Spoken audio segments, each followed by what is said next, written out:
শ্রী শ্রী মা শেখান, মানুষের মন স্বভাবতই নানা বাসনা, আকাঙ্ক্ষা ও চাওয়ায় আচ্ছন্ন থাকে।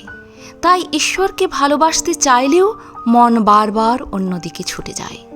কিন্তু এ কারণেই জপ, ধ্যান ও সাধনার প্রয়োজন। এগুলি ধীরে ধীরে মনকে নির্মল করে এবং হৃদয়কে ঈশ্বরের দিকে ফিরিয়ে আনে। আমরা অনেক সময় ভাবি ভক্তি কেন সহজে আসে না, অথচ হৃদয়ের গভীরে কত চাওয়া, কত প্রত্যাশা, কত আসক্তি জমে থাকে। যখন মানুষ আন্তরিকভাবে তার নাম জপ করে, তাকে স্মরণ করে এবং তার আশ্রয় গ্রহণ করে, তখন সেই বাসনাগুলো ধীরে ধীরে শক্তি হারাতে শুরু করে। শ্রীমা আমাদের আশ্বাস দেন, বাসনা মুক্ত হওয়া অসম্ভব নয়।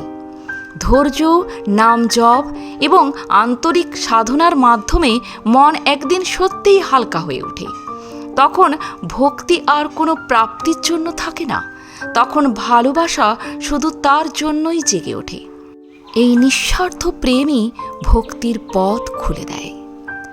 আজ আমাদেরও শুধু এই প্রার্থনা হোক, হৃদয় যেন অপ্রয়োজনীয় চাওয়ায় ভারাক্রান্ত না থাকে।